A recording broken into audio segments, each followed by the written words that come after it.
Face down. That's not good stuff. Help stand down. Okay. Coco. It's killing me inside. I miss my baby. Life is not the same. I don't know who I'm gonna be after this. On the evening of December 11th, 2021, in Bridgeport, Connecticut, a 23-year-old woman invited over a man she had just met on a dating app. But little did she know, this date would change everything. The next morning, that same man would wake up to find Lauren Smithfield's unresponsive, blood trickling from her nose, her chest no longer rising. This was when police received the 911 call that led them to Lauren's apartment. And there, instead of launching a full investigation, they let the only person with her that night walk free, no questioning, no arrest, no real answers. But what Lauren's family would soon uncover pointed to something far more disturbing than a simple accident, and far more corrupt than anyone expected. This is the life and death of Lauren Smithfields.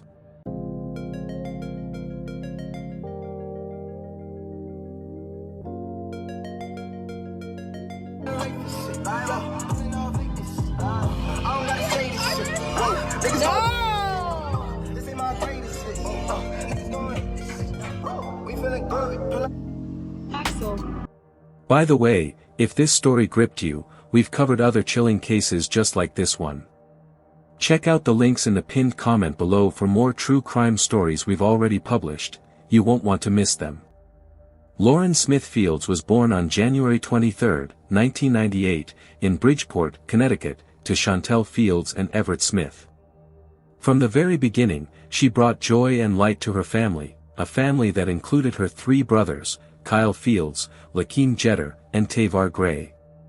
The bond between them was unbreakable, and Lauren, the only girl, quickly became the heart of the household.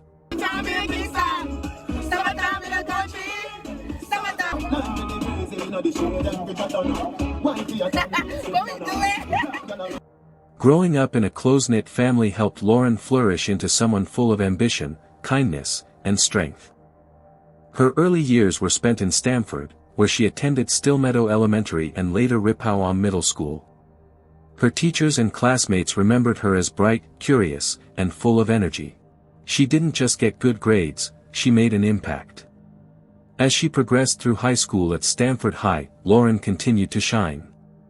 She was a member of the National Honor Society, the Black Student Union, and the school's track and field team. She developed a love for science, particularly biology and psychology, and dreamed of one day working in the medical field. Lauren was not just brains and books. She had a love for life that was infectious. She enjoyed the arts, fashion, and above all, travel. Her Instagram told the story of a young woman who valued experiences. Pictures of her in London, Italy, and other beautiful places showed a vibrant spirit chasing joy wherever she could find it. After graduating high school with honors, she enrolled at Dutchess Community College in Poughkeepsie, New York, pursuing a degree in nursing. She wanted to help others and make a difference in people's lives. While in college, she joined the Caribbean Student Association and even volunteered at a local hospital, further fueling her passion for healthcare. But Lauren was also navigating adulthood and all the challenges that came with it. She began exploring the world of online dating. At 23, she joined the dating app Bumble, a decision that would seem ordinary for any young adult, but would ultimately lead her down a path no one expected. On December 8, 2021, Lauren matched with a man named Matthew LaFontaine. He was 37, significantly older than Lauren, and also from Bridgeport. Despite the age gap, they clicked almost immediately. They shared common interests in food, family, and travel.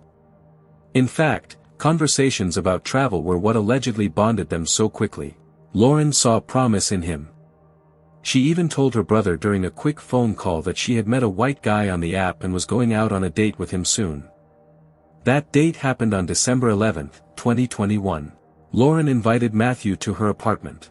According to his later statement, he arrived at around 9:30 p.m. and brought a bottle of tequila.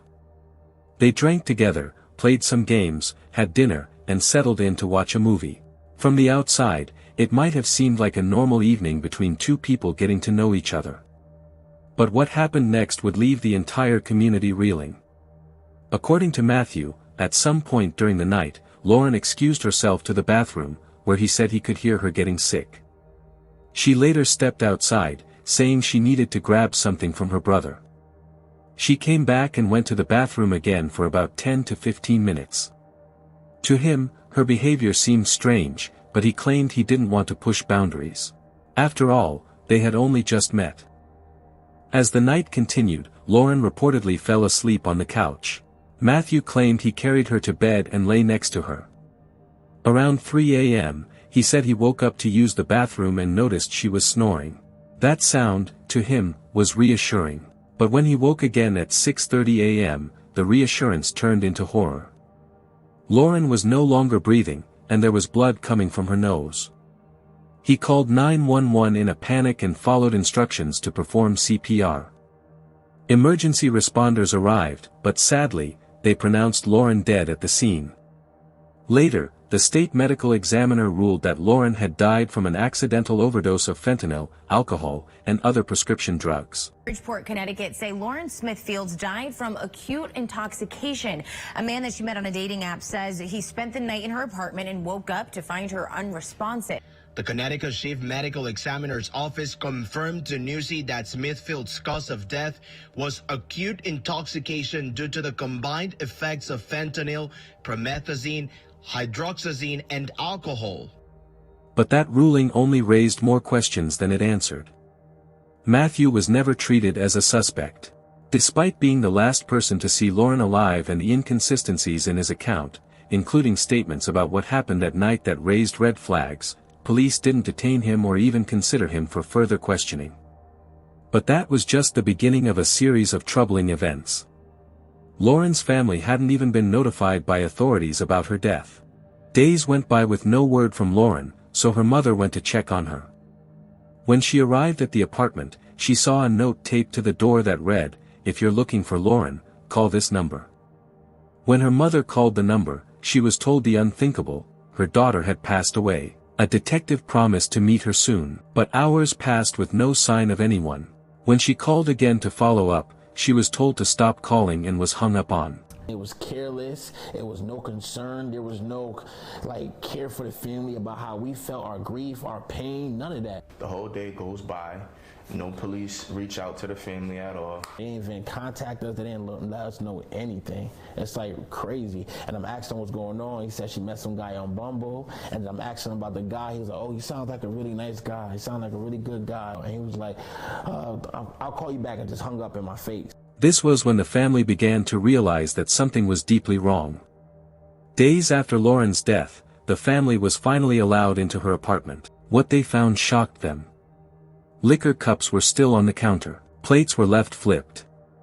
A blood stain remained on the bed. More disturbingly, a used condom and an unidentified pill were found in the trash, evidence that had never been collected by police. Back at the crime scene, something crucial had been overlooked. And now, Lauren's family had to face the painful reality that the investigation into her death was flawed from the start. Her brother Jeter saw her on the night of December 11th. She looked perfectly fine, clear-headed, healthy, and wide awake. Her nails were already done, which didn't match Matthew's story that she'd asked for money to get them done that same day. The family became more vocal.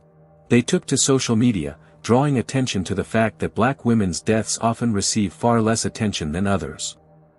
Their lawyer, Darnell Crossland, began building a case that the police had failed to conduct a proper investigation. He highlighted how Matthew had not even been interrogated or treated with any suspicion. They're very disappointed and very heartbroken to learn that their lovely 23-year-old daughter, sister, was subjected to so much lethal. She never used drugs. She was the person who worked out every day in the gym. We've been arguing from the first day this case started that if the police would have did the proper things, they could have found on this gentleman whether in fact he had any trace evidence of fentanyl on his clothing, on his hand. They could have did a DNA swab to see if it purports with the condom that was found in the bathroom in the garbage when he said he never had sex and he never took his clothes off. So the mere fact that this gentleman may have brought these drugs to the house and given it to Lauren, he's guilty of selling drugs under the 21A statute, and that's a 15-year felony. And so the fact that she died then becomes a sale and a manslaughter connected directly. As the case slowly began gaining attention, public outrage started to grow. And just when it seemed like no one in power was listening, a major voice entered the conversation. While the family mourned and tried to make sense of the tragedy, they were also forced to confront a glaring reality: justice for Lauren seemed painfully out of reach. They didn't just lose a daughter and sister, they were now up against a system that appeared indifferent to their suffering. Yet their resolve only deepened. Soon after the initial wave of media attention, public rallies and community outcries began to surface. Demonstrators gathered in Bridgeport to protest the lack of urgency in the investigation. Signs demanding justice for Lauren were held high, voices rang out through the streets, and supporters from all walks of life came together, calling for accountability. This weekend, Smithfield's family and hundreds of others marched through Bridgeport on what would have been her 24th birthday. What would you and your family want different in your daughter's death investigation? Moving forward, I want them to give us answers and don't discard us like we're rubbish. And moving forward, I want Detective Cronin to be fired. I mean, this whole police force from the top to the bottom needs to be revamped. The family insists Smithfield's death investigation has not been properly handled because the man involved is white. They also say an investigator told them to stop calling, inquiring about the case. How do you tell a family stop calling? Don't call me anymore. And make us wait for almost an hour, almost 2 hours, and never show up? Yeah, I want his badge. But what investigators discovered next would change everything. New details emerged about Matthew LaFontaine's account that didn't quite line up. The inconsistencies piled up. His claims about not having sexual contact with Lauren were contradicted by physical evidence. Items that could have yielded crucial forensic information were overlooked at the scene. It was only when Lauren's family returned to the apartment to collect her belongings that these pieces were even noticed. The discovery of a used condom, a mysterious pill, and a bloodstain on the sheets should have triggered an immediate forensic investigation. But the police had failed to properly secure the scene. This negligence raised more than questions, it suggested a systemic disregard. Then came the national outrage. Public figures, including lawmakers and celebrities, took notice. Cardi B, whose influence reaches millions, brought national attention to Lauren's case by calling out media bias and criticizing how the investigation was handled. She questioned why there was so little effort and so few answers. Her voice became a megaphone for Lauren's family, amplifying the demand for justice. Inspired by the support, the Smithfields family pushed even harder. They began working closely with legal teams and community leaders to expose every misstep.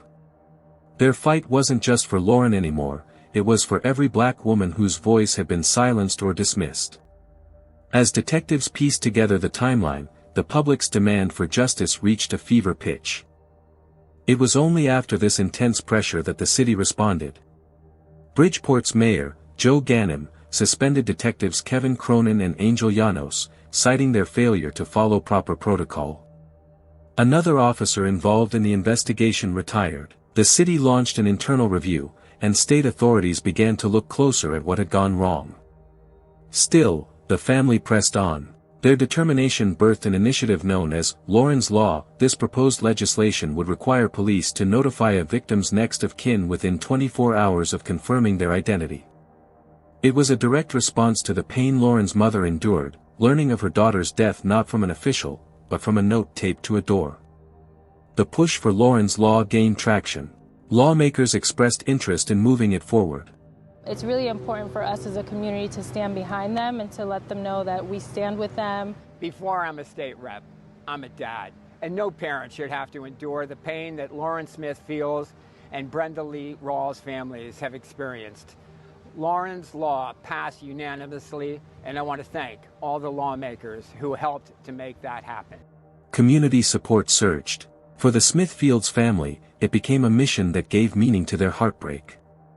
But even as they moved forward, the grief was still raw.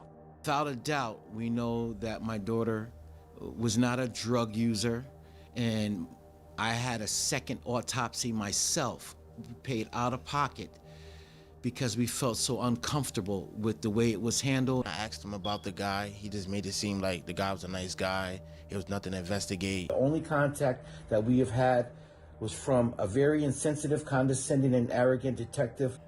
Planning Lauren's funeral just days before Christmas was a devastating task. Her mother had to make arrangements while still in shock, trying to reconcile the vibrant young woman she knew with the lifeless image left behind. The pain was compounded by unanswered questions. Why had Matthew LaFontaine not been treated as a suspect? Why did investigators fail to follow up on obvious leads? Why was Lauren's family left in the dark for so long? These questions haunted the community and fueled continued outrage. The city of Bridgeport found itself under a microscope, with advocates demanding sweeping reforms in how deaths, especially those involving women of color, are investigated. Then, on what would have been Lauren's 24th birthday, her family held a memorial march. Supporters turned out in droves. They wore shirts with Lauren's image, carried signs with her name, and chanted for justice. We want justice for everybody. We're doing this for Lauren. We're doing this for justice. We're doing this for every black girl that ever been harmed, that ever been in danger. Lauren! Lauren! I just wanted to stop and let everybody take a look at what nice looks like in America now. Let's keep going. No more nice guys! No more nice guys! Mayor Ganem, step up! Mayor Ganem, step up! It was a day of remembrance, but also a powerful reminder that Lauren's story was far from forgotten. And just when it seemed like momentum might fade, another powerful moment reinvigorated the cause. Lauren's family used the march to announce the establishment of a foundation in her name, dedicated to supporting other families affected by similar tragedies. The foundation would offer legal assistance, grief counseling, and advocacy for better investigative procedures. It was a way of turning pain into purpose. The Smithfields family knew their battle wasn't over. They used the momentum to launch fundraisers, awareness campaigns, and legal action. Their lawyer, Darnell Crossland, emphasized that the case represented something much bigger, a failure of the system to protect those who are too often overlooked. And as time passed, more people joined the cause. Civil rights organizations began citing Lauren's case in broader discussions about racial disparities in law enforcement. Her story became a symbol for change. Still, Matthew LaFontaine remains a free man. Despite public scrutiny and mounting pressure, there has been little legal movement. The investigation has slowed, and official updates are rare. This silence has left Lauren's loved ones feeling betrayed once again. But her family refuses to give up. They continue to hold press conferences, organize community events, and push for legislative reforms. Every action is fueled by the belief that Lauren deserves justice, that her life mattered. What happened next would leave the entire community reeling. The foundation's initiatives began gaining national attention, drawing in experts, journalists, and activists who had long been calling for criminal justice reform. Collaborative workshops, educational programs, and lobbying efforts began to take root, making Lauren's name synonymous with progress and resilience. And with that, the pieces finally fit together. Lauren's legacy was becoming bigger than the tragedy that ended her life. It was transforming into a movement that challenged institutions and demanded humanity. The truth, however, was even more horrifying than anyone imagined. Not because of what was known, but because of how much was ignored.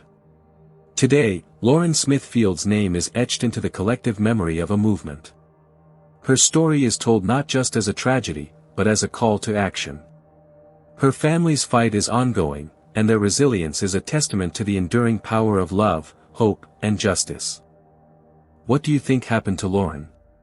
Should the investigation be reopened? Do you believe this case has exposed something deeper about how justice is served? Let us know in the comments below. And if you found Lauren's story compelling, please like, share, and don't forget to subscribe for more true crime investigations like this one.